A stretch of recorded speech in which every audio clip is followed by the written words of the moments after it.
Hello and good afternoon, everyone. My name is Gregory Holtz. I'm the Diversity and Inclusion Liaison, and today's Diversity Speaks series is Islam and Islamophobia in the American context. What has changed since 9/11? Now, this is part two of our series, so thank you for coming back. If you were here for part one, it was exciting, and I'm excited for part two. Now, remember, this is a recorded session, so please be respectful and place yourself on mute during the presentation. If anyone needs captions for this presentation, it can be accessed by pressing the More tab, which is the three consecutive dots or ellipses in the upper right-hand corner. Then press Language and Speech, and finally turn on Live Speech. If you have any questions, please place them in the chat, and we'll try to address them at the end. On behalf of our Executive Director of the Pennsylvania Human Relations Commission, Chad Dion Lasser, we would like to thank you all for being here. We at the PHRC are excited to dwell within this space and look forward to diving further into this topic. Now to introduce our speaker. Ms. Hill has earned her master's in History of Middle East and Islamic African Studies from Stanford University in 2006. Her research includes transformations in Islamic education, colonial surveillance in northern Nigeria, interethnic relations in Muslim communities, and the criminalization of Black Muslims. She's on the Advisory Council for Islam, Social Justice, and Interreligious Engagement Programming at the Union Theological Seminary. Please help me welcome Ms. Hill. Ms. Hill, the floor is yours. Thank you so much. So I'm going to go ahead and screen share, and then we shall dive right in. So I'll screen share the slideshow, and feel free to ask questions. This is intended to be an interactive presentation. Okay. So what we're going to focus on today, and the next about 45 minutes, is on gendered Islamophobia, Muslim women at the intersections of faith, race, and gender. So I'm very lucky to work with some other amazing facilitators. So we have Layla Abdullapoulos, who is based in New York. She's our senior trainer, and Nandi Shabazz, who is based out of Florida, just out of Miami. And I live in California, even though I did live for 5 years in Philadelphia. So I'm happy to be back virtually and sharing a space with you all. And I'm going to actually take a moment and try to pull up. So if we can just get I'm going to do one moment to, yeah, here you go. So I want to make sure I could see everybody here. So in our agenda today, we're going to kind of first start out with some learning, kind of go over some of the definitions, review some of the definitions that you have around Islamophobia, then look at gendered Islamophobia and what is it, how does it show up, um, and then for the second part of the session is looking at how do we counter Islamophobia, specifically like gendered Islamophobia. What are some of the ways that Muslim women have done that, and what are ways that we can address it, and to think about our commitments towards creating um, our more equitable, inclusive, and welcoming institutions. Okay, so let's dive right in.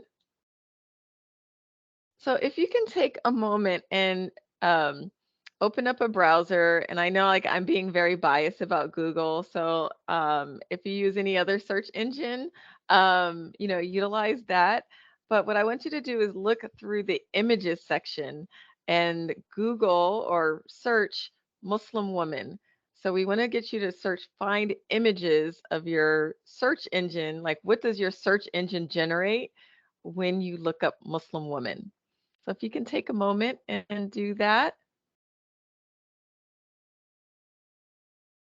And so I'll show you what I came up with. I did this last night.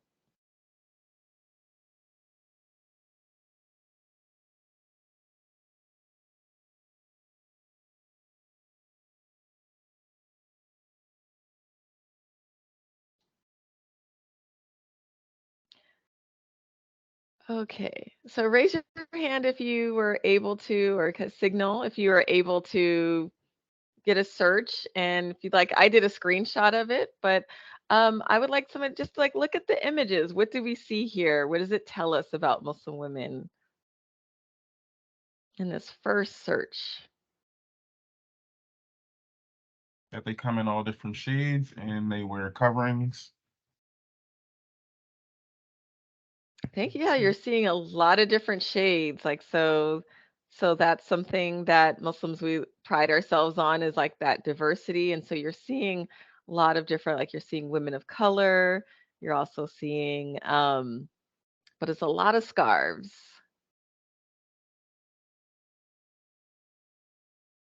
I see in the chat a lot of people saying women wearing head coverings, hijabs, and lots of different types, styles of coverings. Yeah, so when we Google Muslim women, I mean, this is the first thing that we see, even though we know that in the United States and even many other Muslim countries, there's a lot of Muslim women who don't wear the scarf. I happen to, and a few of my team members do. However, do we know Muslim women that don't wear a scarf in our day-to-day life? How would we know that they were Muslim? They can profess it. They can just say that they are. They can identify Hmm. themselves that way. Yeah, they can identify themselves, because there's no one group. Like, so we're as we're talking about diversity and inclusion, I mean, it's like Islam is practiced in many different ways, and yet this is the image that we have. And then also, there is a lot of images of the full face veil. So if we look at, that's a large percentage that we have in the pictures. But when we, in day-to-day life, um when we think about who Muslim women are, what do they look like, how do we identify them, this is what we get when we do that initial search. So I want us to keep that in mind as we go through the rest of our talk today, and think about, like, what does it mean that when we're really focused on Muslim women and the headscarf, where there's only, I think, out of this kind of initial search, I think I only see two women without a scarf out of the dozens that we have here. So let's kind of dive into the understanding gendered Islamophobia. So in your previous workshop, you talked, like, you had already explored Islamophobia. So we're going to revisit some familiar territory, but we're going to kind of dive into this intersectional approach. So here is um, an Orientalist painting. I didn't record the artist's name, but I just wanted to kind of, like, let's just kind of unpack this, right? Like, how do we understand Muslim women? And we're kind of looking through popular culture. So, looking at this painting, what do we see here? What is this depicting?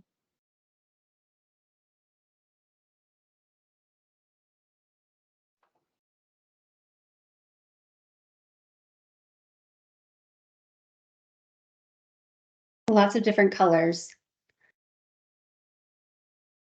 Lots of different colors. So where's, so this is a hair, there is this genre in Orientalist art of the harem. And you could even see some of this, like, I was like in classical Hollywood. So long before I was Muslim, I would watch classical Hollywood films, and there were like the whether that was like the son of the sheikh, the sheikh. So this obsession with the harem would be in a lot of the films, whether that was in Aladdin even. So this is what you're getting. You're getting this harem imagery, but the artist had never been into a real secluded area with actual Muslim women, because that would be something that would not be possible for a man to do. So, here you have like a gazelle here. Anything else in the picture?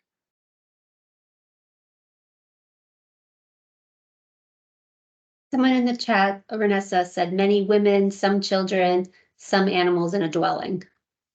In a dwelling, yes.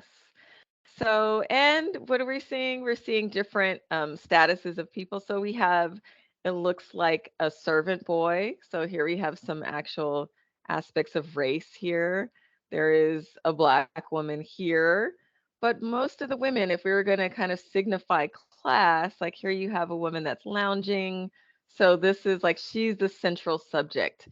And how is she depicted as the ideal Muslim woman in this painting?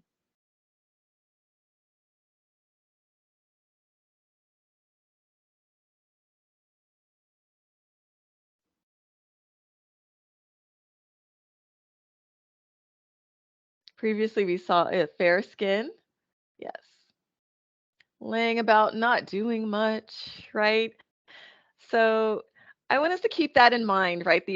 Like the imagination of the ideal Muslim woman, but also there's race, there's class, and then there's these imaginary depictions of what the interior aspects of Muslim women. Um, and this is saying, there's a lot of messaging that we have here. Okay, so just to kind of revisit, right?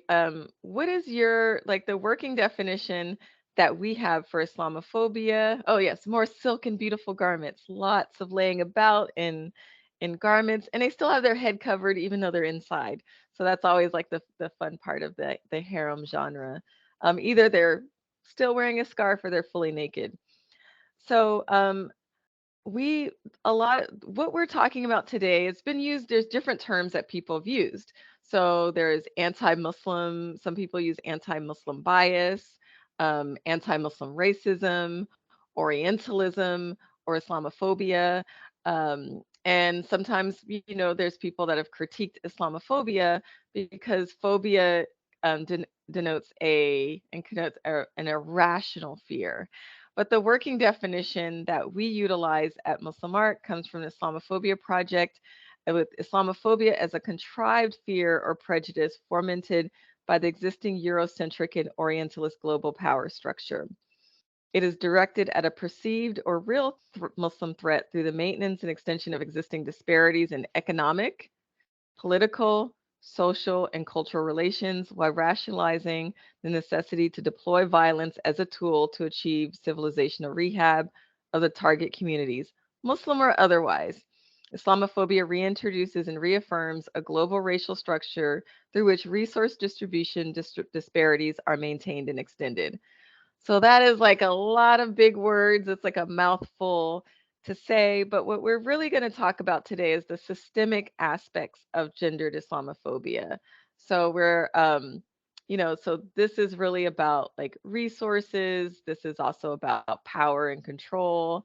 And, we're going to start off with that so that we can explore the extent of what we're talking about, like, or, like why it's so important that we center Muslim women in some of our equity work, and then also it's important because religion is a religious accommodations, um, particular law, like making our workplace better, being accommodating, and inclusive. It's it's part of our values, right? So from this, does anybody have anything to add to this definition that you would like to contribute? Any other things that we may need to uplift as we're talking about Islamophobia? So are we good with this definition? I think so. Okay. So gendered Islamophobia consists of the ways that the state utilizes gendered forms of violence to oppress, monitor, punish, maim, and control Muslim bodies. So when we talk about gendered Islamophobia, is that Muslim men, Muslim women, gender non-conforming Muslims experience Islamophobia in different ways. And so we're going to really focus on gendered Islamophobia as directed at the experience of Muslim women. One of the interesting things of this, of the partnership to end gendered Islamophobia, which is a really great report and resource, as they talk about the the pyramid of violence that Muslim women do experience violence from the state, from society, from narratives. It can be from community, from as they're facing gender-based violence, and even internalized. So as we go through some of these definitions, as we talk about how to counter Islamophobia, we're going to kind of explore ways that we can be in partnership of ensuring that Muslims of all genders um, experience fair treatment.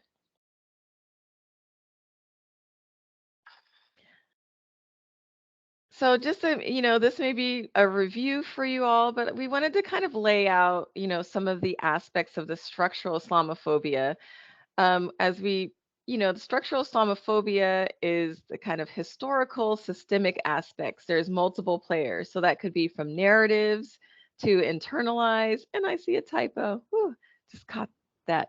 It could be the internalized aspects of bias, the interpersonal aspects, institutional, but we wanted to kind of uplift some of the narratives, especially around Muslim women. So there's a sensationalized violence that could be honor killings. So there's a lot of discourses around honor killings, child brides, female genital mutilation, creeping Sharia, other narratives in Europe and the United States around like Muslim women actually kind of being another kind of hidden threat because of replacement theory of being, I was just called a tether.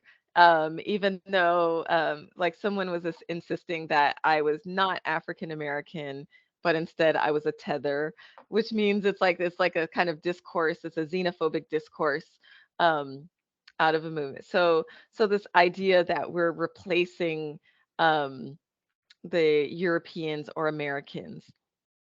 Internalized aspects, right? That's like of the internalized, it could be internalized inferiority, or it could be stereotype threat, where there are Muslims that may not apply for jobs, may not feel like they may feel that they would get discriminated against, so they won't go into different arenas out of fear that they would not be accepted or that they would reaffirm stereotypes. The interpersonal aspects, a lot of our work, not a lot of our work, but a lot of attention in the media is focused on on hate crimes.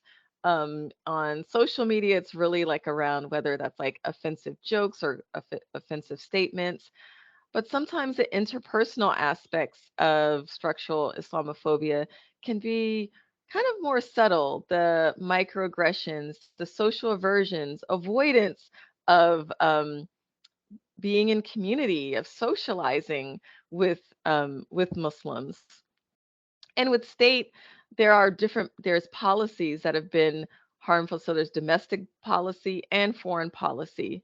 So within various states, the passing of anti-Sharia legislation, programs such as counter-violent extremism. We had the Muslim ban after 9/11, the NCERS programs, the Patriot Act, and for government, like for employees of the federal government, for Muslim employees, they actually face extra levels of scrutiny in job applications or in their job work. And that can include in promotions, things. And so this is the kind of work that we do as far as like making recommendations for our federal government to address anti-Muslim bias on all levels. So it's a lot. But what we want to really highlight is that on our day-to-day lives that we can do a lot, and a little can go a long way into advancing justice and equity and inclusion in our society and in our institutions. But if we aren't able to name these things, if we don't understand the policies, we may not. It's very difficult to. We're unable to challenge them. Yes, and religious intolerance. Thank you, Devin. Like, so some of the religious and lack of, like, it could be a religious intolerance, but also in our workplaces can be not accommodating Muslims. So the Muslim holidays, or whether Muslims needing a place to pray. For example, Muslim men, they are required, for those who do practice, for the congressional prayers on Fridays. And so how do we accommodate those needs, right? Like that can, depending on our levels of accommodation, can lead to acts of that can lead to discrimination and contribute to the systemic oppression of Muslims in our society. So I want to go into like the tool that we utilize at Muslimark as a human rights education organization that does anti-racism work. Our anti-racism work, we address Islamophobia, xenophobia, and racism. And as we look at systemic oppression, we focus on the 4 I's to map that out. And so we're going to kind of go into it. And so the first I is the ideological worldviews, beliefs, commonly held ideas that are rooted in racial stereotypes. And this one, it could be religious stereotypes. And when it comes to Muslims, remember that first picture where you saw a lot of different shades, you saw racialized women. So the racialized stereotypes about who Muslims are, but also certain countries, right? Like where Muslims are, what are the Muslim identities? So these can play a part into that. So what are some commonly held stereotypes about Muslims, specifically like who Muslims are and where they come from? If you'd like to put that in the chat.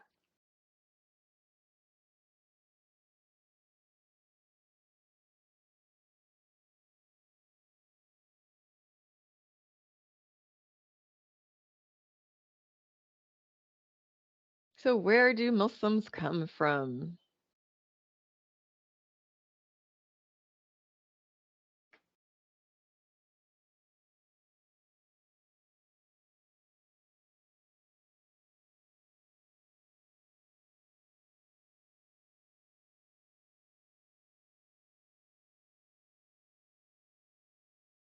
Everywhere. Amanda said the Middle East.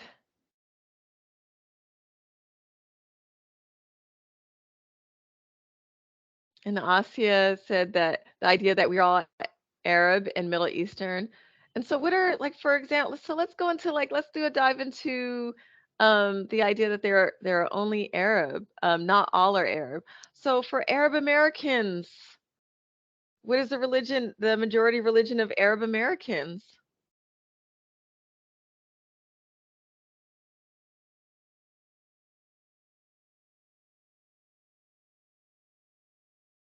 Are most American Arabs Muslim? Okay, yes, Christian. So most American Arabs are Christian, but yet there's that conflation of Arabness and Islam. So if we see an Arab and if we assume that they're Muslim, that may be problem. And thank you, Ronesa. Am I saying that right? It's a beautiful name. Ronessa, thank you. Ronessa, it's beautiful, beautiful name. Thank you. That Black Muslims are watered down from Middle Eastern Muslims. So yes, there's a stereotype that, thank you for uplifting that, because then later on we're actually going to talk about that this idea that if you're not Arab, you're a watered down Muslim. Globally, so the majority of Muslims are Asian. And even then, like they're seen, like South Asian Muslims are seen as not quite Muslim, not as Muslim as Arabs. And then it gets even more so like in Indonesia. So the majority, like the largest Muslim community is in Indonesia, and they're Southeast Asian. Okay.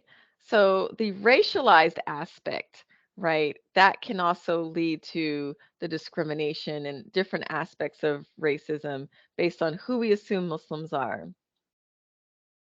Now, the internalized aspect of the systemic oppression of Islamophobia, these are the privately held beliefs and biases about race and racism, about Muslims, about different cultures this is how it influences us.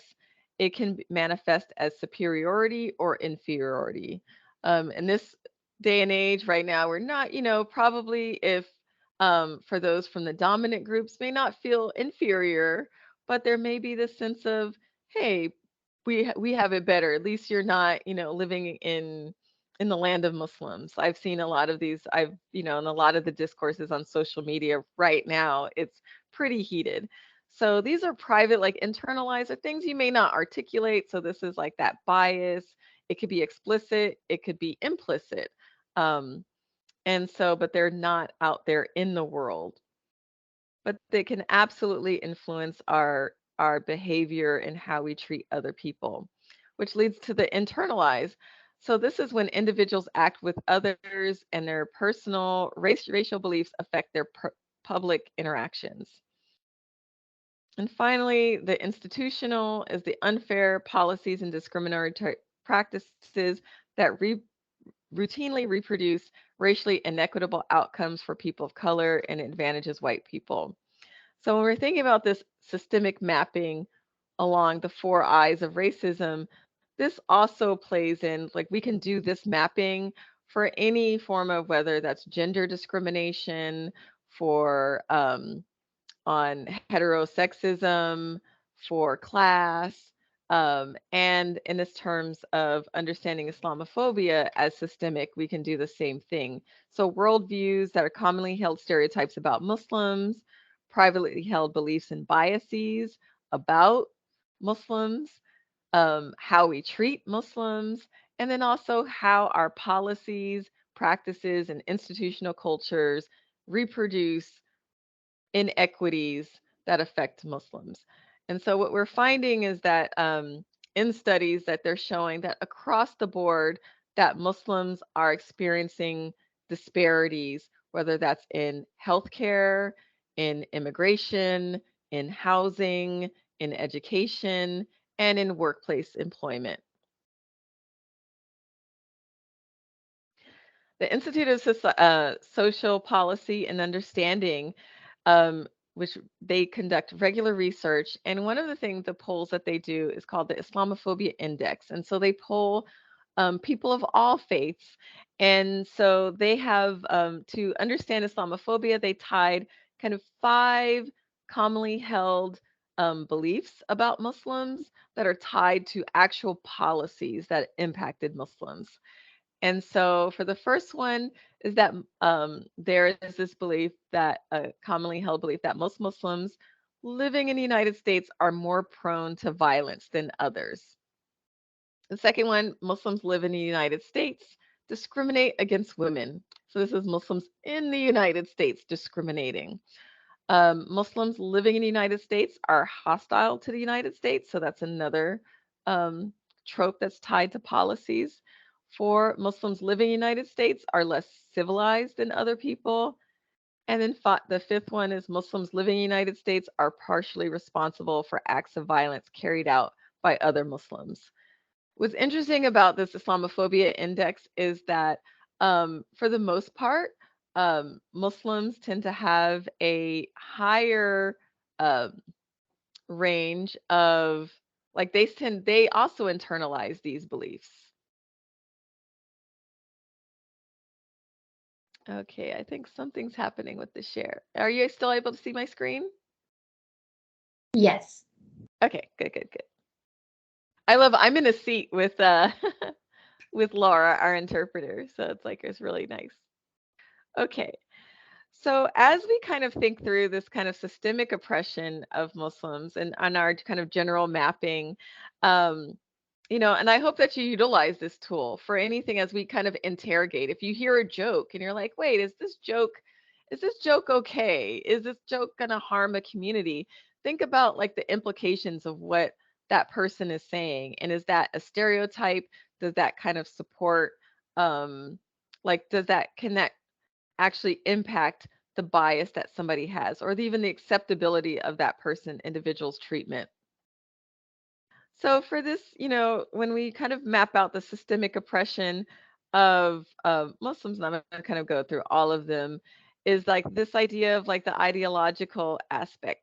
So there's one stereotype, is that Islam is uniquely sexist compared to the West. Like women are all liberated here. We don't have to worry about gender-based violence. We have all of our freedoms. We're doing amazing in the United States. But those Muslims in Muslim land are uniquely sexist, and Muslim women need to be free of Islam to be liberated. So that's a kind of trope. I've had, people even this week um, tweet at me saying that, something along this lines, right? So Islam is uniquely sexist. Um, and so an internalized aspect could be, so I have one example here. We were liberating Muslim women in X country. So Muslim women were doing better when we were in Afghanistan, or, and an internalized thing is like, whew, at least I'm not Muslim. And an interpersonal aspect could be a microaggression, right? It's like on a hot day in Philly where there's maybe like a 90%, like a summer, it's 90 degrees, 90% humidity. And then I've had somebody ask me, are you hot in that? We're both hot. Maybe, so it's like this kind of question of asking a woman who's covered, is she hot in that? That's a little bit of microaggression. Um, and it's, and it can make somebody feel uncomfortable. One institutional aspect can be that, for example, that Muslim immigrants, in particular, like Muslim women, are less likely to be naturalized and gain citizenship. It's a very interesting, like, so I can share that study out, but it's a very, like, some of the numbers were pretty stark in terms of the amount of like how white immigrants would get their citizenship, but the one of the least likely groups to get naturalized were Muslim women.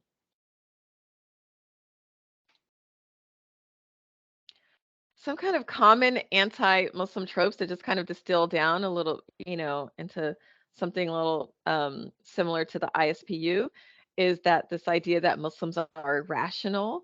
And so we've kind of, Muslims are irrational, that Muslims are criminal, like break the law or engage in acts of terrorism, that Muslims are uniquely gender oppressive, um, and that Muslims are a brown monolith. So we've kind of looked at all those kind of pictures, and when we kind of distill these kind of common four things, we can kind of explore these kind of tropes, and they all have an impact on how Muslim women are seen, but also how they are treated.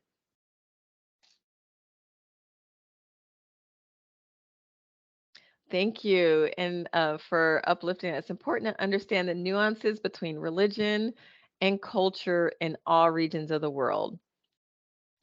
So I wanted to also uplift intersectionality. So Kimberly Crenshaw has uplifted the framework of intersectionality, of looking at class, race, gender, of looking at our social identities, because the ways that we walk through the world is not just on one identity. And so this could be along disability. This could be as we think about what are the experience of oppression that Muslim women face.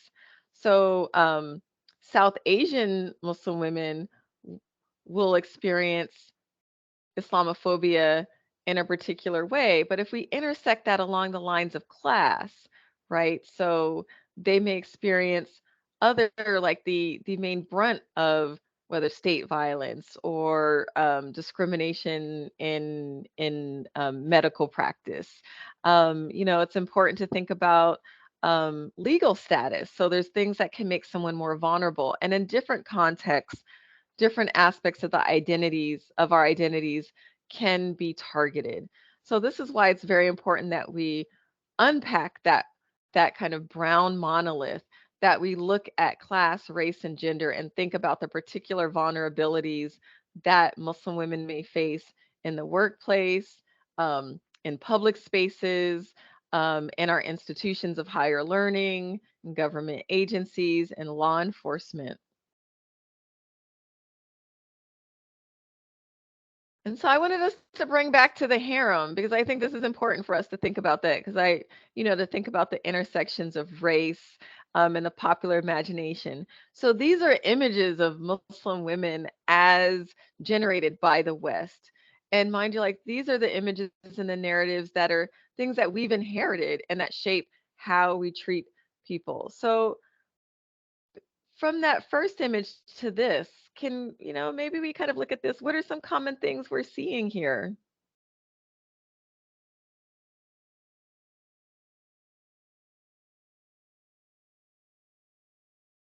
again, talking about the fair skin.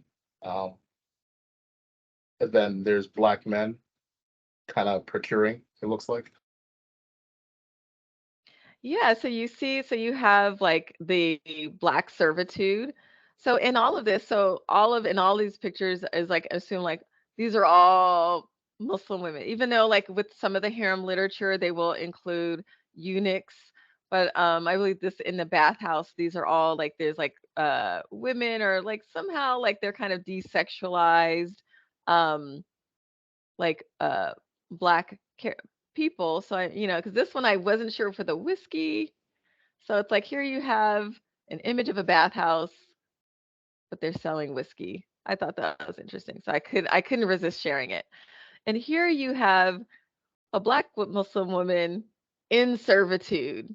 So this kind of Orientalist notion that even that, in the Muslim, like within the Muslim world, so these harems are supposed to be in the Middle East, that there still are black people. And globally, black Muslims make up about 18% of the global Muslim population. And Arabs make up about 20% of the global population. And then, the rest are like most like South Asian and Southeast Asian. So, but this idea that black servitude exists and class exists. So I just wanted to kind of highlight that because I know, like, especially in Pennsylvania, there is a large black Muslim community, and most of them are African American. But yet, with that brown monolith, we imagine like there is this framing of Muslims as a brown foreign other.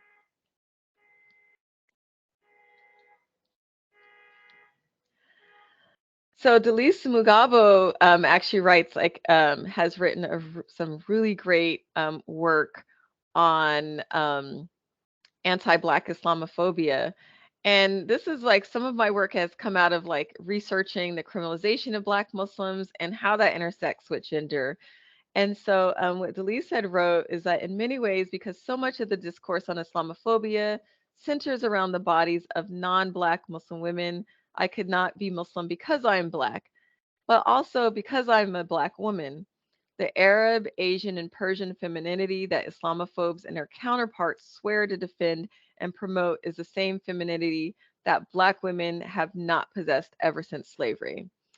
This is an important thing to think about because um, that during this, antebellum period in the transatlantic slave trade, that Black Muslim women, that African women were enslaved and brought to the Americas.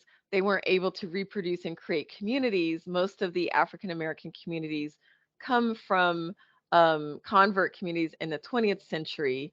And so now we have like generations of families, but then we have migration of African immigrants. They're going to form that 1/3 of the American Muslim population. So about 30% of American Muslims are Black, with most of them being African American.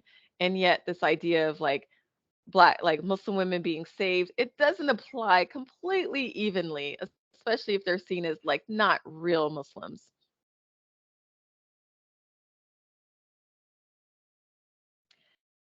And so I just wanted to emphasize that. So that face an additional layer.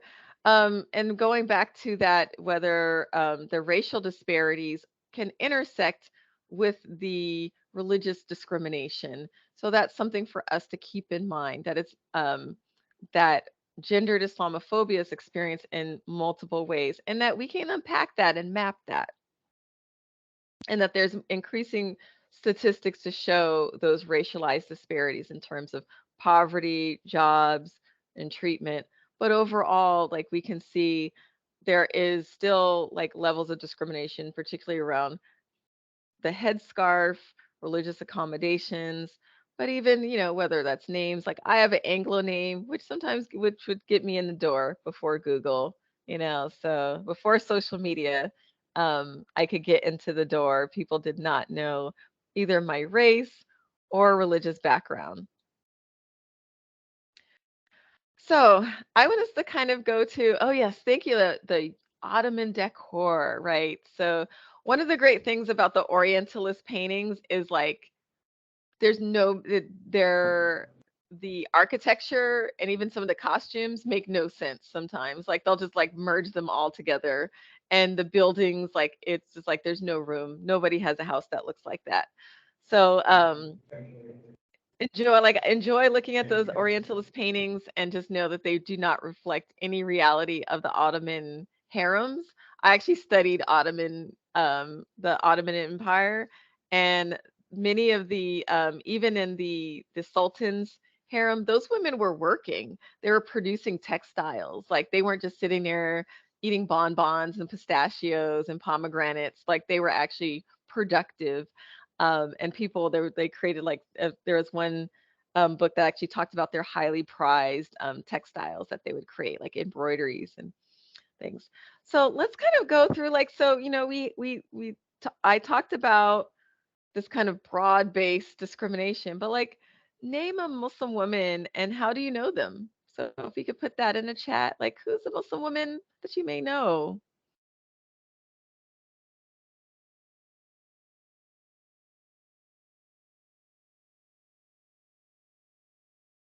So Amanda said Elizabeth is a friend.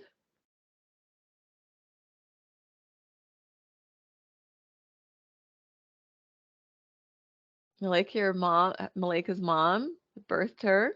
Intimately familiar.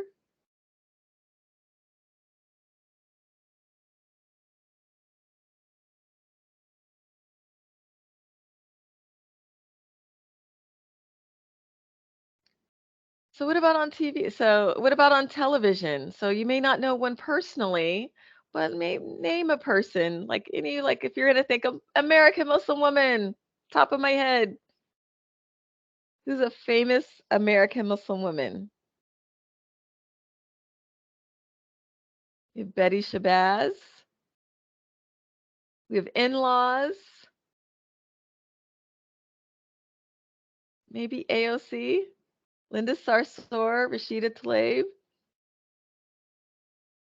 Any actresses? Maybe you have an actress. Characters?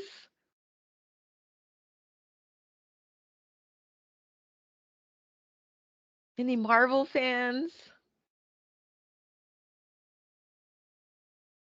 Yeah, we have Ms. Marvel.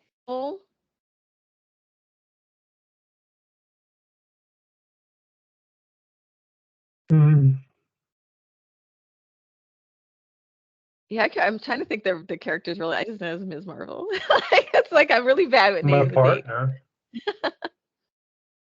So a partner, somebody's partner.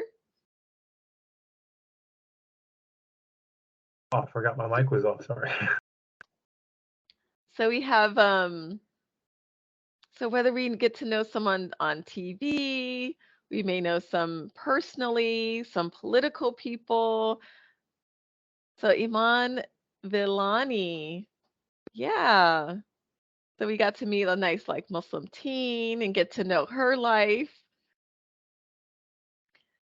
So there's many ways that we can get to know Muslim women, but most Americans, unless they're living in a kind of urban area, maybe they have a Muslim neighbor, but they may not intimately know a Muslim. But there's ways that we can get to know each other, whether that's through media depictions, reading books, stories, listening to thought leadership of folks, seeing them on TV and the news and everything. So that's how we kind of get to know people, and so, I think it's very interesting, but one of the things is like through like identifying Muslim women in our everyday lives, but also in media and popular culture, that can help us um, not just eradicate, but counter bias, counter the um, the stereotypes that we have. So I know we have maybe a few more minutes, but one of the ways that like Muslim women have been actively countering some of the tropes, some of the stereotypes, and so some Muslim women artists, they have been kind of playing with the art of the harem. And so here is like one piece of art where you're actually seeing a Muslim woman like showing the writing and depiction and this interiority and playing with these themes. Muslim women are writing books so that they could be known, right? So we hope whether you check them out at the library or read more, hear the voices of Muslim women and their concerns. What are they working towards for gender justice, for to counter the stereotypes, to live with dignity, and to have fair treatment? So the ways that we can counter the systemic oppression of Muslim women, we can work on all of the 4 I's. So our social change model. So in this chart, we do the social change model and intervention strategy. So in one aspect, we can look at our framework change. So even like how we think about Muslims, and we can do that by educating ourselves. So you all showing up today is an amazing, it's an important step through raising awareness. And by raising awareness, our goal is to change our behavior, of making our spaces more welcoming. We can address the internalized through community education, the counter narratives, creating healing spaces and self-help, creating spaces of dialogue, utilizing those encounters to change how we think, the stereotypes, the biases that we may have, whether that's for those of us who are Muslim, if we've internalized ISPU's Islamophobia index, and Muslims have internalized those tropes. Interpersonal, we can do bystander intervention, and allyship and solidarity is absolutely important, even in the workplace. And that's the kind of trainings that we do at Muslim Arc, is like, how can we utilize different strategies to counter when we see something wrong, to address it. We could do the awareness raising in communities, coalition building, and mutual aid to address harm. And institutionally, policy change, litigation, legislation, direct services, legal, health, and employment, to address the needs, whether that's legal needs, employment, health, and other basic needs of the impacted community.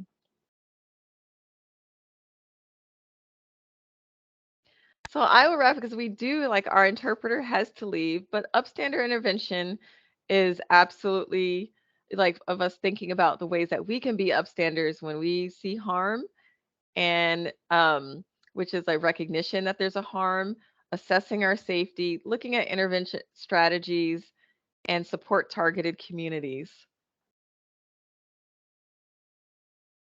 So this is what we do at Muslim Arc, is like our 4 aspects of our competency. And we hope you utilize these kind of frameworks of reflecting on our own biases, of learning, of being accountable to act, and implementing what we learn and acting on countering bias. So I know we started a little bit late, like we did start later, and so I'm going to stay on for any questions and answers that you have, like any questions that you have, and I'm here for you to kind of go deeper.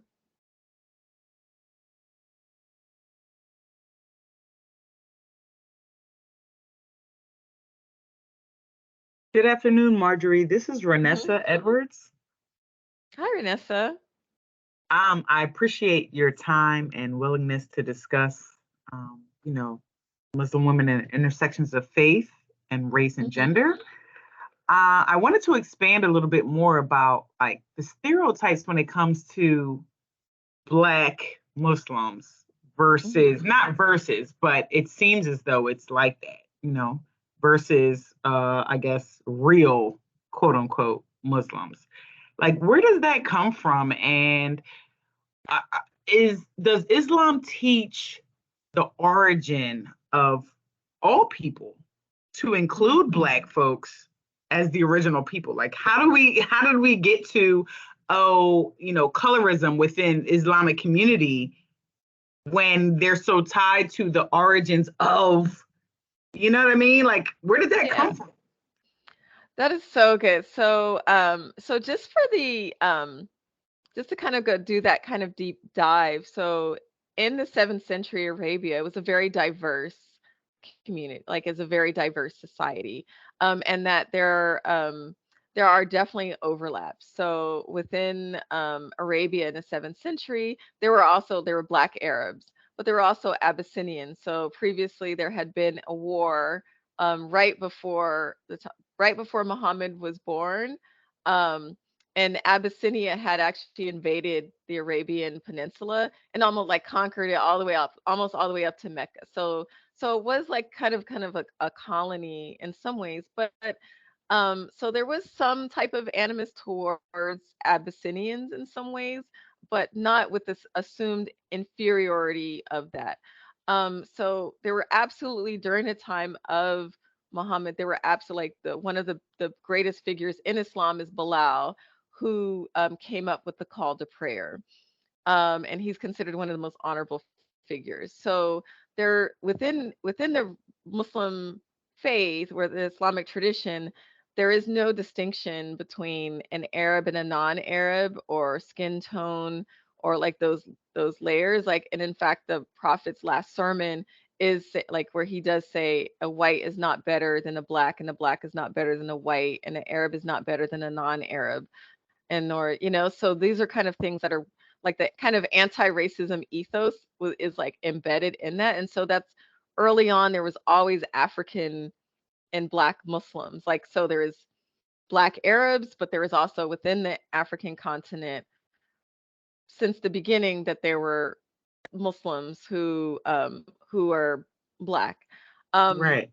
Now the kind of ideas around who is really, really Muslim, that in many ways comes from um, kind of colonial tropes around that. Right. Like that the Right. real authentic Muslims where great civilization happened is in the Islamicate, which is like the Arab world or Persian world.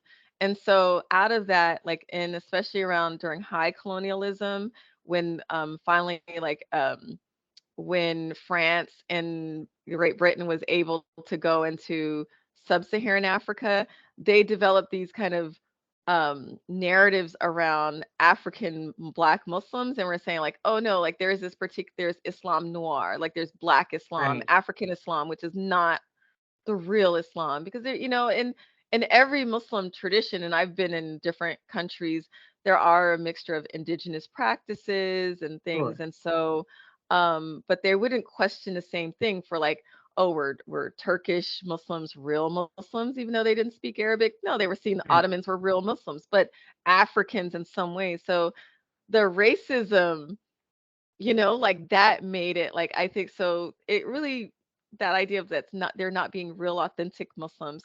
Now in the 20th century, like, so in the American context, this also ties to like how African Americans, when they were exploring, like from the Noble Drew Ali, the Ahmadiyya, like so many of the earlier Muslim communities were like from the Ahmadi Mhm. community or the Nation of Islam, and so they were seen as not real Muslims.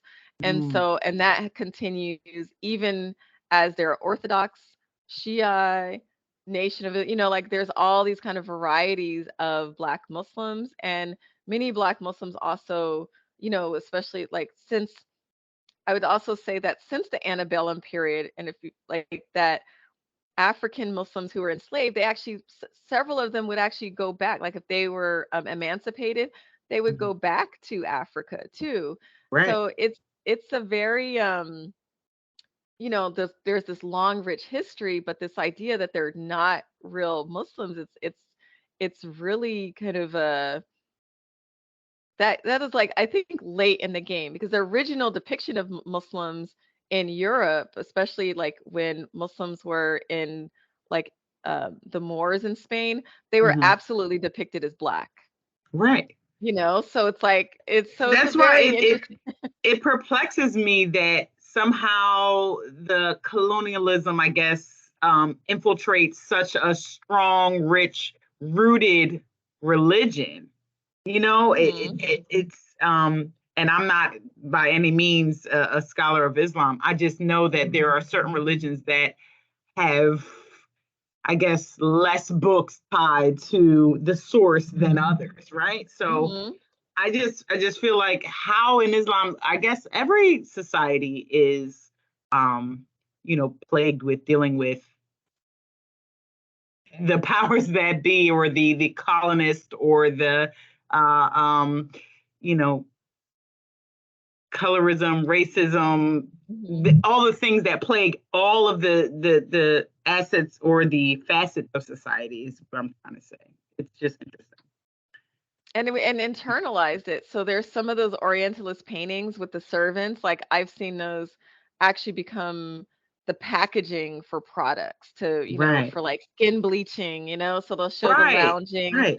like these paintings of like those were those real women? That's not Those what were it is. imaginary women. Yeah, in the harem. Yeah. Because none of these male artists were in an actual harem. There's no way you could get into a harem. Exactly. So like if you were a man, and I think there was only like maybe a few European women who actually were invited, but they weren't painters, like they weren't able to depict what they saw.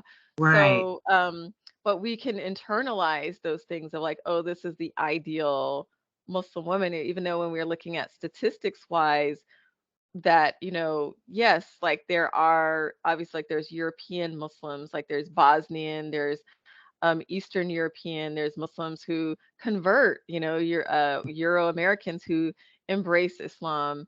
But yet when we're looking at who Muslims are, there is this sort of racialized lens along Mediterranean. It's like it has to be that Mediterranean look. Right. So I know that we're wrapping up. I want to thank you, Marjorie, because definitely been informative. I appreciate that. I hope we can collaborate in the future, and I'm going to send it off to Gregory. Thank you. Thank you. Absolutely. I just wanted to second that. Thank you so much for this presentation. It's been very informative, very deep, and hopefully we can collaborate further in the future. Obviously, if there's any more questions, I'm sure that we can contact you with any questions or understanding that we might have, so we can keep in contact. And once again, I wanted to thank you for your presentation, and also thank everyone who came. Thank you for coming. Thank you for coming to this series. I just want to send you all off. Be well and continue to have a great day. Thank you all for coming.